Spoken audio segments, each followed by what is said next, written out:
So hello everyone, स्वागत है आप सभी का। तो आज हम लोग करने वाले हैं हिस्ट्री से, जिसका नाम है, ठीक है, राजा, किसान और नगर। चैप्टर 2 है, जहाँ से हम लोग 100 को महत्वपूर्ण प्रश्न करने वाले हैं। इसमें वीवीआई सवाल है, जिसे 19 में सवाल आया है, 21 में सवाल आया है, तो मैंने ये सब मेंशन किया है। ठीक है, मैंने इसको बनाने में 2 दिन लगाया है, पूरा रिसर्च किया है। तो ऐसा चैनल है ये, आपको बहुत अच्छे तरीके से सब चीज़ दिया जाएगा। याद रख लेना, डिस्क्रिप्शन में लिंक होगा व्हाट्सएप ग्रुप का, और ऐप का डाउनलोड कर लेना। ठीक है, चलिए ध्यान से देखिएगा। सबसे पहला सवाल है कि धाम की शुरुआत किसने की थी। ये सवाल 19 में और 21 में आया है। धाम की शुरुआत करने वाले व्यक्ति का नाम था अशोक। सी नंबर का ऑप्शन सही है, अशोक ने धाम की शुरुआत की थी। अगला सवाल है कि समुद्रगुप्त की तुलना किस यूरोपीय शासक से की जाती है। देखो 20 में और 21 में सवाल आ रखा है। ठीक है, तो समुद्रगुप्त की जो तुलना है यूरोप के शासक से की जाती थी। तो यूरोप का जो शासक था उसका नाम था नेपोलियन। किससे? नेपोलियन से समुद्रगुप्त की तुलना की जाती थी। बस इतना दिमाग में रखना कि मैं जो भी आपको बता रहा हूँ ध्यान से सुनना है और याद करते हुए चलना है। आपको याद है तो बहुत बढ़िया बात है, बट नहीं याद है तो याद हो जाएगा। ध्यान से देखिएगा, ठीक है। मौर्य वंश का संस्थापक कौन था? तो मौर्य वंश का संस्थापक चंद्रगुप्त था। आपको पता है ना, चंद्रगुप्त कौर। ठीक है, अगला सवाल है कि चंद्रगुप्त की मृत्यु कहाँ हुई थी। तो चंद्रगुप्त की मृत्यु जो थी वो श्रवण बेलगोला में हुई थी। याद रख लेना, सी नंबर का ऑप्शन सही है। और ये सवाल इम्पोर्टेंट है, आएगा, ठीक है, क्योंकि इम्पोर्टेंट है। अगला सवाल अगर आप ध्यान से देखोगे तो चंद्रगुप्त मौर्य किस धर्म को मानने वाला था। तो चंद्रगुप्त जो था वो जैन धर्म को मानने वाला था। बी नंबर का ऑप्शन सही है। ठीक है, चंद्रगुप्त किसको मानने वाला था? तो जैन धर्म को मानने वाला था। अगला सवाल, मौर्य वंश का अंतिम राजा कौन था। तो मौर्य वंश का अंतिम राजा था बृहद्रथ। कौन था? बृहद्रथ। याद रख लेना, मौर्य वंश का पूछ रहा है तो सवाल पर फोकस करते हुए चलेंगे मौर्य वंश का। ठीक है, कहोगे, ठीक है। अगला सवाल ध्यान से, मौर्य काल के टकसाल का प्रधान कौन था। तो लक्षणाध्यक्ष था। ठीक है, मौर्य काल के टकसाल का प्रधान जो था वो लक्षणाध्यक्ष था। कौन था? लक्षणाध्यक्ष था। अगला सवाल है कि मौर्य वंश की राजधानी कहाँ थी। तो मौर्य वंश की जो राजधानी थी वो पाटलिपुत्र थी। सी नंबर का ऑप्शन सही है मेरे भाई, पाटलिपुत्र। कहोगे, ठीक है। अगला सवाल है कि मौर्यकालीन कलिंग राज कहाँ स्थित है। तो मौर्य काल, है ना, याद रख लेना, मतलब मौर्यकालीन कलिंग जो राज्य है मेरे भाई वो स्थित है उड़ीसा में। कहोगे, ठीक है सर, कहाँ स्थित है? उड़ीसा में स्थित है। अगला सवाल है कि मौर्य प्रशासन में, ठीक है, समहर्ता कौन था। तो मौर्य प्रशासन में जो समाहर्ता था वो राजकीय कर संग्रह अधिकारी। कौन? राजकीय कर संग्रह अधिकारी होता था। कहोगे, ठीक है। अगला सवाल है कि मौर्य काल में ब्राहदेव क्या था। तो मौर्य काल में जो ब्राहदेव था वो था भूमिदान। भूमिदान, सी नंबर का ऑप्शन सही है, हो जाएगा भूमिदान। अगला सवाल है कि अशोक का व्यक्तिगत धर्म क्या था। तो अशोक का व्यक्तिगत धर्म था बौद्ध धर्म। क्या था? बौद्ध धर्म। ठीक है। अगला सवाल है कि अशोक ने महेंद्र और संघमित्रा को धर्म के प्रचार के लिए किस देश में भेजा था। तो कहोगे जापान में भेजा था। नहीं, गलत है, श्रीलंका में और सिंह द्वीप में। अशोक के ये बेटे बेटी थे, महेंद्र और संघमित्रा। कहोगे, ठीक है, तो श्रीलंका में और सिंह द्वीप में भेजा था बौद्ध धर्म के प्रचार करने के लिए। अशोक किस वंश का शासक था। देखो 10 में, 14 में, 20 में, 21 में ये सवाल बहुत बार आ रखा है। तो वो जो था वो मौर्य वंश का था। कौन वंश का? मौर्य वंश का। अब एक चीज़ आपको यहाँ पहले बता देना चाहता हूँ कि अगर आपको पीडीएफ चाहिए वीवीआई क्वेश्चन का, ध्यान से सुनो, या आपको चाहिए ऑब्जेक्टिव और सब्जेक्टिव, जिसे क्वेश्चन आंसर और ऑब्जेक्टिव, या अगर आपको चाहिए कि आपको अच्छे तरीके से नोट्स मिल जाए, ऑल सब्जेक्ट का नोट्स चैप्टर वाइज, कि मतलब क्या क्या टॉपिक है चैप्टर में, क्या पढ़ना है, तो ये तीनों चीज़ आपको मिलेगा। ठीक है, कहाँ मिलेगा? ऐप पे मिलेगा, डिस्क्रिप्शन में लिंक मिल जाएगा, डाउनलोड कर लेना नीचे। ठीक है, या इस नंबर पे आप अगर व्हाट्सएप करोगे तो भी आपको मिल जाएगा। ठीक है, जिसे नंबर है 83 17 73 96 73। ठीक है, इस नंबर पे व्हाट्सएप करोगे तो आपको ये सब मिल जाएगा। जो भी आपको एक चीज़ लेना हो, कोर्स भी लेना हो, तो मैं पढ़ा रहा हूँ 149, पहले 199 रुपये दाम था, लेकिन अब 149 रुपये में एगो सब्जेक्ट पढ़ाता हूँ। टोटल सब्जेक्ट आपको 499 रुपये में पढ़ाता हूँ। है ना। तो अच्छे तरीके से बाबू ले सकते हो, डिस्क्रिप्शन में आपको लिंक मिल जाएगा। अब यहाँ पर सवाल है कि कौन कौन, यहाँ अशोक कौन से बौद्ध भिक्षु के प्रभाव में आकर बौद्ध धर्म का समर्थक बन गया था? तो कहोगे उपगुप्त के, ठीक है, उपगुप्त के प्रभाव में आकर, याद रख लेना। अगला 16 महाजनपदों में सबसे शक्तिशाली महाजनपद कौन था? तो 16 गो महाजनपद है, लेकिन सबसे शक्तिशाली मगध था। सबसे शक्तिशाली कौन था? मगध। इंपॉर्टेंट सवाल था। अगला सवाल, किसने लिखा वास्तविक सुकर्म वह है जिससे प्रजा सुखी तथा प्रसन्न होती है? तो वो होता है कौटिल्य, ठीक है, मतलब वो व्यक्ति है कौटिल्य जिसने कहा था कि वास्तविक सुकर्म और जिसके प्रजा सुखी तथा प्रसन्न होती है। अगला सवाल है कि चंद्रगुप्त मौर्य के काल में कलिंग की राजधानी कहाँ थी? तो कलिंग की राजधानी थी तोसाली। कहाँ? तोसाली थी। अगला सवाल है कि इंडिका किसकी रचना है? ये सवाल 14 में आ रखा है। तो इंडिका जो है वो मेगास्थनीज के द्वारा लिखा गया है। मेगास्थनीज कहाँ का था? यूनान का था। किसके दरबार में आया था? तो चंद्रगुप्त मौर्य के दरबार में आया था। तो तीनों सवाल याद रख लेना, ठीक है। अगला है कि क्षेमेंद्र की रचना कौन सी है? तो क्षेमेंद्र की रचना बृहत कथा मंजूरी है। सी नंबर का ऑप्शन याद रख लेना, बृहत कथा मंजूरी है, ठीक है। चलो बहुत बढ़िया। 21 नंबर सवाल कर रहा है, किस गुप्त शासक को कहा जाता है लिच्छवी दोहित्रा? तो ये कहा जाता है समुद्रगुप्त को, ठीक है। समुद्रगुप्त को क्या कहा जाता है? दोहित्र, याद रख लेना, कहोगे ठीक है, इतना तो याद रहेगा हमें। अगला 22 नंबर का सवाल है कि गुप्त काल में हस्ती सेना का प्रधान क्यों कहते थे? तो गुप्त काल में हस्ती सेना का प्रधान को क्या कहते थे? तो कहोगे सर उसे कहते थे महापिलुप्ती। क्या है? महापिलुप्ती। अगला, आर्यभट्ट कहाँ का वासी था? तो जो आर्यभट्ट था वो पटना का निवासी था, याद रख लेना, ठीक। अगला सवाल करेंगे जो कि 24 नंबर का सवाल है कि द्वितीय नगरीकरण के नगरों को क्या कहा जाता है?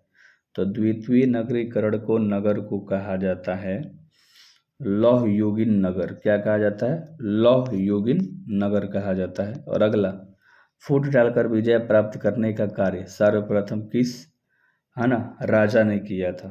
तो भैया वो राजा था अजात शत्रु। कौन था? अजात शत्रु।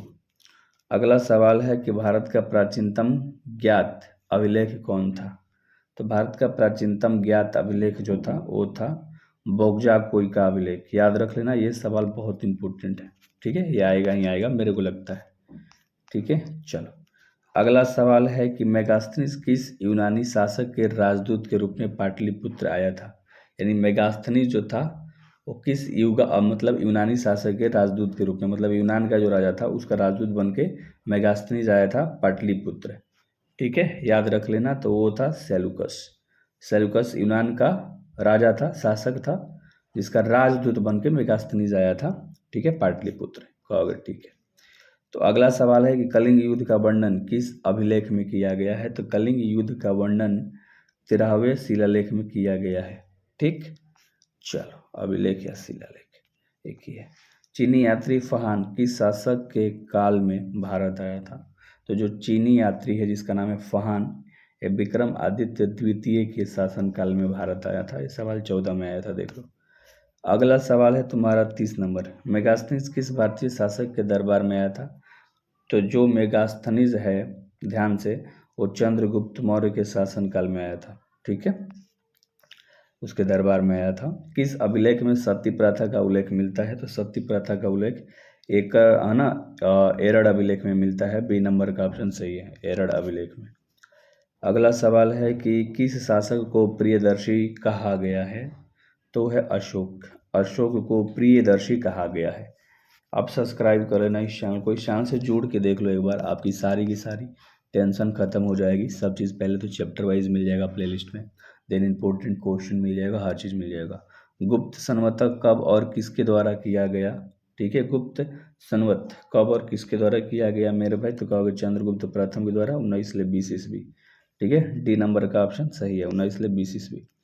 अगला सवाल है कि प्राचीन भारत में अभिलेख की शुरुआत किस शासक ने की थी? तो प्राचीन भारत में अभिलेख की शुरुआत करने वाले अशोक थे, ठीक, कौन थे? अशोक थे। अगला सवाल, प्राचीन नालंदा विश्वविद्यालय के संस्थापक कौन थे? तो जब भी संस्थापक कहेगा तो वो थे कुमारगुप्त, डी नंबर का ऑप्शन सही है, कौन थे? कुमारगुप्त थे। और अगला सवाल है कि भारतीय इतिहास का कौन सा काल स्वर्ण काल कहलाता है। तो जो काल है वो गुप्त काल है, जिसे स्वर्ण काल कहा जाता है। ठीक है, चलो अगला सवाल है कि अर्थशास्त्र में कितने प्रकार के विवाहों का उल्लेख है। तो अर्थशास्त्र में टोटल 8 प्रकार के विवाहों का उल्लेख है, टोटल 8 प्रकार के। अगला सवाल है कि नालंदा विश्वविद्यालय के छात्र थे, तो नालंदा विश्वविद्यालय के छात्र कौन थे। फहान, हेनान, हेनसांग थे। हेनसांग, फैन नहीं थे। ठीक है, हेनसांग थे। अगला सवाल 39 नंबर का सवाल है कि किस गुप्त शासक को उसके सिक्का पर वीणा बजाते हुए दिखाया गया है। तो वीणा बजाते हुए दिखाया गया समुद्रगुप्त को। सी नंबर का ऑप्शन सही है भाई, सी नंबर का ऑप्शन सही है। और अगला सवाल है उत्तरी पश्चिमी भारत में प्राप्त अशोक के अभिलेखों में लिपि का प्रयोग किया गया है। तो लिपि जो वो थी खरोष्ठी लिपि। ठीक है, उत्तरी पश्चिमी भारत के, ठीक है, अशोक का अभिलेख इतना याद रखना। अब अशोक के जो अभिलेख थे उसमें जो लिपि थी वो खरोष्ठी लिपि का उपयोग किया गया था। और अगला सवाल, तो अशोक द्वारा प्रचारित बौद्ध धर्म कहाँ प्रचलित नहीं हुआ। यानी अशोक ने बौद्ध धर्म प्रचलित कर रहा था, तो कहाँ नहीं हुआ। देखो, श्रीलंका में हो गया, सीरिया में हो गया, जापान में हो गया, ब्रिटेन में नहीं हुआ था। तो बी नंबर का ऑप्शन सही है, ब्रिटेन में नहीं हुआ था। अगला 42 नंबर सवाल है कि जीवक ने वैद्य की शिक्षा कहाँ से पाई थी। तो जीवक ने वैद्य की शिक्षा तक्षशिला से पाई थी। ए नंबर का ऑप्शन सही है। और अगला सवाल है कि जीवन कहाँ का रहने वाला था। तो जीवक था, वो जीवक जो था वो राजगीर का रहने वाला था। डी नंबर का ऑप्शन सही है। ठीक है, और अगला सवाल है कि नवरत्न किस शासक के दरबार में रहते थे। तो जो नवरत्न थे वो चंद्रगुप्त विक्रमादित्य के दरबार में रहते थे। ठीक, अगला सवाल 45 नंबर, अंग राज्य आधुनिक बिहार के किस जिले में अवस्थित था। अंग राज्य, ठीक है, तो कहोगे सर सिंपल है, ये तो भागलपुर में स्थित था। अंगराज आधुनिक बिहार के किस जिले में स्थित था। तो भागलपुर में। अगला सवाल है कि बिंबिसार का संबंध किस वंश से था। तो था हर्यक वंश से। कौन से वंश से, हर्यक वंश से। भाई डिस्क्रिप्शन में ऐप है, जरूर डाउनलोड करना और कोर्सेज जाकर जरूर चेक कर लेना। सब 99, 199, 149 ऐसे ही आपको मिलेगा। ठीक है, जरासंध का संबंध किस वंश से था। जरासंध ये था बृहद्रथ वंश से, बृहद्रथ वंश से। और अगला सवाल है कि तक्षशिला किस राज्य में स्थित है। तो तक्षशिला गंधार राज्य में स्थित है, गंधार राज्य में।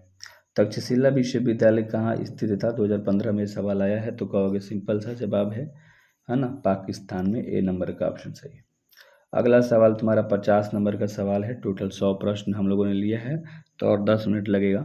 धर्म विजय का उल्लेख अशोक ने किस शिलालेख में किया है। तो कहोगे 13वें शिलालेख में धर्म विजय का उल्लेख किया गया है अशोक द्वारा। ठीक, अशोक के द्वारा 13वें में। मौर्य साम्राज्य का तृतीय शासक कौन था। तो तृतीय शासक था अशोक। प्रथम चंद्रगुप्त था, ठीक है, द्वितीय बिंबिसार था। कहोगे हाँ। भारत का नेपोलियन किस शासक को कहा जाता है। सवाल 13 और 16 में है, तो कहोगे ये कहा जाता है समुद्रगुप्त को, भारत का नेपोलियन। ठीक, अगला है कि मगध का प्राचीन राजधानी कहाँ था। तो मगध का प्राचीन राजधानी था राजगीर। बी नंबर का ऑप्शन सही है, कहाँ था, राजगीर। और अगला सवाल है कि मगध का प्राचीनतम राजवंश कौन था। तो मगध का हर्यक वंश था, है ना, ये प्राचीनतम राजवंश था। अगला सवाल है कि पाटलिपुत्र को किस राजा ने सर्वप्रथम अपनी राजधानी बनाई थी। तो वो बनाया था उदयन ने। उदयन ने पाटलिपुत्र को, ठीक है, सर्वप्रथम राजधानी बना दी थी। अगला सवाल है कि पाटलिपुत्र नगर की स्थापना उदयन ने किस नदी के, ठीक है, संगम पर की थी। ये 20 में और 15 में सवाल आ रखा था। पाटलिपुत्र नगर की जो स्थापना थी उदयन ने किस नदी के संगम पर। तो कहोगे सर देखो, गंगा, सोन, पुनपुन, ये तीनों के संगम पर, यानी सभी हो जाएगा। डी नंबर, गंगा, सोन और पुनपुन के मिलन यानी संगम पे। ठीक है, रथ मूसल नामक आक्रामक यंत्र का प्रयोग किस जनपद में सबसे पहले किया गया था। तो कहोगे सर मगध जनपद में सबसे पहले किया गया था, मगध जनपद में। और यूरोप का समुद्रगुप्त कौन था। यूरोप का समुद्रगुप्त था नेपोलियन। बी नंबर का ऑप्शन सही है, था नेपोलियन। अगला सवाल है कि इलाहाबाद प्रशस्ति का लेखक कौन है। 13 में आया है, 15 में आया है, 17 में आया है, 20 में आया है, 21 में आया है। तो इलाहाबाद प्रशस्ति का जो लेखक है, ठीक है, उनका नाम है हरिशेर। क्या है, हरिशेर। सी नंबर का ऑप्शन आपका राइट हो जाएगा, हरिशेर। ठीक, चाणक्य भारत के किस शिक्षण संस्थान में अध्ययन किया था? तो जो चाणक्य थे वो किए थे तक्षशिला विश्वविद्यालय, ठीक है, तक्षशिला विश्वविद्यालय। अगला सवाल आपका है कि राजतरणी के लेखक कौन थे? 22वें सवाल आया है कि राजतरणी के लेखक कौन थे? तो भैया बताना है कल्हड़, कल्हड़ जी थे राजतरंगिणी के। अगला 62 नंबर का सवाल है कि शक संवत की शुरुआत कब से मानी जाती है? तो शक संवत की शुरुआत 18वें ईस्वी से मानी जाती है। बी नंबर का ऑप्शन सही है, 18वें ईस्वी से मानी जाती है। विश्व में पाई जाने वाली पहली धातु थी, तो विश्व में पाई जाने वाली पहली धातु थी तांबा। बी नंबर का ऑप्शन सही है। कौन थी? तांबा। और अगला सवाल है कि भारत की सबसे प्राचीनतम लिपि कौन थी? तो भारत की सबसे प्राचीनतम लिपि थी ब्राह्मी लिपि, ठीक है, बी नंबर का ऑप्शन सही है। कौन थी? ब्राह्मी लिपि। अगला प्रयाग प्रशस्ति का संबंध किस गुप्त शासक से था? तो कहोगे समुद्रगुप्त से था, बी नंबर का ऑप्शन सही है, समुद्रगुप्त से था। अगला सवाल है कि अपने स्वयं के खर्चे से सुदर्शन झील की समस्त, है ना, मतलब मरम्मत, सॉरी, किसने कराई थी? अपने पैसे से, याद रख लेना, अपने खर्चे पर सुदर्शन झील की मरम्मत किसने कराई थी? तो उसका नाम था स्कंदगुप्त। कौन? स्कंदगुप्त। ये सवाल 20 में आ रखा है। अगला सवाल भी देखो 20 में आ रखा है। अशोक किस वंश का शासक था? तो जो अशोक था वो मौर्य वंश का शासक था, आप सबको पता है, मौर्य वंश का शासक था, ठीक है। अगला सवाल है कि अर्थशास्त्र के लेखक कौन थे? 15 में आया है मेरे भाई, 20 में और 21 में सवाल आया है। तो कहोगे अर्थशास्त्र के लेखक कौटिल्य हैं, जिनको चाणक्य भी कहा जाता है, तो भूलने वाली बात नहीं है। कलिंग की लड़ाई कब लड़ी गई थी? ये सवाल 21 में आ रखा है। तो ये लड़ी गई थी 1961 ईस्वी पूर्व, याद रख लेना, ए नंबर का ऑप्शन सही है, 1961 वर्ष पूर्व। अगला है कि मुद्राक्ष किसकी रचना थी? तो मुद्राक्ष जो थी वो विशाख दत्त की रचना है। ये सवाल भी 20 में आ रखा है। मैं कह रहा हूँ ना कि जो सवाल आता है मैं उसे मेंशन कर देता हूँ और बहुत ईमानदारी से आपको तैयारी कराता हूँ। ये जितने भी हाईलाइटेड सवाल हैं वो सब कवर हो जाते हैं मेरे चैप्टर में, PYQs। वेदों की संख्या कितनी है? वेदों की संख्या है 4, है ना, अथर्ववेद, यजुर्वेद, ऋग्वेद, सामवेद, हाँ जी सर। कनिष्क का राज्यरोहण कब हुआ था? सवाल 21 में आया है। कनिष्क का राज्यरोहण हुआ था 18वें ईस्वी में, 78वें, याद रख लेना। मालविकांग मित्र किसकी रचना है? मालविकांगिनी। तो कहोगे सर ये जो सिंपल सा बात है, थोड़ा सा टेढ़ा सवाल है, कालिदास की, है ना, मालविकाग्नि कहोगे, ठीक है। अगला सवाल ध्यान से देखना, अभिज्ञान शकुंतलम के रचनाकार कौन है? तो अभिज्ञान शकुंतलम के रचनाकार कालिदास हैं, ए नंबर का ऑप्शन आपका सही हो जाएगा। अगला सवाल देखेंगे जो कि है हमारा कौन सा, प्रयाग, है ना, प्रशस्ति स्तंभ अभिलेख किस लिपि में है? तो प्रयाग शस्ति जो है वो ब्राह्मी लिपि में लिखी गई है, ठीक है। कौन सी लिपि में? ब्राह्मी लिपि में। ये आप खुद देख लेना कि कौन कब कब सवाल आया है भाई, बार बार बोलने में अजीब लगता है, ठीक है। बाकी मेहनत तो इतना कर दिया है। धम्म महामात्रों को किसने नियुक्त किया था? तो धम्म महामात्रों को नियुक्त किया था अशोक ने। किसने किया था? अशोक ने। जीवन वैद्य किस वंश के काल में थे? 21 में सवाल आया है। जीवन वैद्य तो हर्यक वंश के काल में, हर्यक वंश के काल में। अगला सवाल है कि ब्रह्मभट्ट की रचना किस शासक काल में कादम्बरी वर्णन है? तो कादम्बरी वर्णन जब भी पूछेगा तो हर्यक वंश, ठीक है, मतलब हर्षवर्धन, सॉरी हर्षवर्धन याद रख लेना, कहोगे ठीक है, कोई बात नहीं, हो गया, सब मिस्टेक हो जाता है, ठीक है। अगला, सेल्यूकस ने अपनी पुत्री का विवाह किस राजा से किया था? तो सेल्यूकस ने किया था चंद्रगुप्त मौर्य से, चंद्रगुप्त मौर्य से सेल्यूकस ने किया था अपनी पुत्री का विवाह। पाटलिपुत्र नगर की स्थापना की गई थी, पाटलिपुत्र नगर की स्थापना की गई थी उदय भट्ट द्वारा। किसके द्वारा? उदय भट्ट के द्वारा, उदय भट्ट के द्वारा। अगला सवाल है, किसने अभिलेख में भूमिदान का उल्लेख मिलता है? तो किसके किसके? तो कहोगे सर प्रभावी गुप्त के, प्रभावी गुप्त के, ठीक है। तो क्वेश्चन करेंगे कि भूमि अनुदान से संबंधित प्रथम अभिलेखीय प्रमाण किसका है? तो कहोगे सर प्रमाण पूछेगा तो सातवाहन काल का। अब जल्दी जल्दी थोड़ा कर लेते हैं। समुद्रगुप्त की जानकारी होता है, समुद्रगुप्त की जो जानकारी है वो प्रयाग प्रशस्ति के द्वारा, ठीक है, प्रयाग प्रशस्ति के द्वारा। अगला सवाल है कि पतंजलि के महाभाष्य से किसकी जानकारी मिलती है? तो कहोगे सर पतंजलि के महाभाष्य से जानकारी जो है वो मौर्य काल की मिलती है, मौर्य काल की। और अगला सवाल है कि एलोरा में कैलाश मंदिर किस राजवंश ने निर्मित कराया था? तो एलोरा में जब भी कहेगा तो राष्ट्रकूट, क्या राष्ट्रकूट हो जाएगा। अगला सवाल है कि वज्जी को सामाजिक ग्रंथों में कहा गया है? तो वज्जी को सामाजिक ग्रंथों में कहा गया है गणतंत्र। क्या कहा गया है? गणतंत्र कहा गया है। जनपद शब्द का शाब्दिक अर्थ क्या होता है? तो जनपद शब्द का शाब्दिक अर्थ जहाँ लोग अपना घर बनाते हैं। जनपद का शाब्दिक अर्थ होता है जहाँ लोग अपना घर बनाते हैं। पंच चिन्ह वाले सिक्के बने होते हैं, सवाल 15 में आया है। तो पंच चिन्ह वाले सिक्के बने होते हैं, ये बने होते हैं चांदी के और तांबे के, यानी कि बी और सी नंबर का ऑप्शन सही हो जाएगा। ठीक है, यानी डी नंबर मार देना। मौर्य काल में न्यायिक अधिकारी कौन था? तो मौर्य काल में न्यायिक अधिकारी राजूक था। कौन था? राजूक था। और अगला सवाल है 90 नंबर का कि इंद्रप्रस्थ किस महाजनपद की राजधानी थी? तो इंद्रप्रस्थ जो थी वो कुरु की, किसकी? कुरु की। ठीक है, और अगला सवाल है 91 नंबर की कौशल महाजनपद किस नदी के किनारे स्थित था? कौशल महाजनपद जो है वो सरयू नदी के किनारे स्थित था। सरयू नदी के किनारे। किस ग्रंथ में 16 महाजनपदों का उल्लेख मिलता है? कौन से? तो कहोगे सर देखो ध्यान से देखना, ठीक है, ए और बी दोनों हो जाएगा। ठीक है, अन्नकूट निकाय में भी और भागवत सूत्र में भी। ठीक है, अच्छे से देख लेना भाई, बता दिया। विक्रम आदित्य की उपाधि किस सम्राट ने ग्रहण की थी? तो सम्राट थे चंद्रगुप्त द्वितीय। चंद्रगुप्त द्वितीय। मौर्य काल का प्रसिद्ध यूनानी यात्री कौन था? तो मौर्य काल का जो था वो मेगास्थनीज था। कहोगे ठीक है, मेगास्थनीज याद इंडिका लिखा था। और अंगुत्तर निकाय के अनुसार महाजनपदों की संख्या कितनी थी? तो उस समय टोटल 16 थी। महाजनपद की संख्या टोटल 16। सुदर्शन झील का जीर्णोद्धार करने वाले शक राजा रुद्रदमन का काल क्या था? तो राजा रुद्रदमन का काल जब भी पूछेगा तो 2री शताब्दी ईस्वी था। 2री शताब्दी ईस्वी था। 5वीं सदी का मंदसौर अभिलेख जिसमें रेशम के बुनकरों की एक श्रेणी का वर्णन मिलता है, जहाँ मिलता है, देखो 2025 का सवाल है, तो कहोगे इसका जो राइट आंसर हो जाएगा मध्य प्रदेश, यहाँ पर मिलता है। 97 नंबर का सवाल है कि हरिशेड ने प्रयाग प्रशस्ति अभिलेख में किस शासक की प्रशंसा की थी? तो शासक की प्रशंसा की थी जिसका नाम था समुद्रगुप्त। क्या? समुद्रगुप्त। गौतमी पुत्र सातकर्णी का संबंध किस राजवंश से था? ये सवाल 25 में आया है। तो कहोगे सर ये हो जाएगा सातवाहन। किससे? सातवाहन से। अगला सवाल है कि तमिल संगम साहित्य में वेलालर किसे कहा जाता है?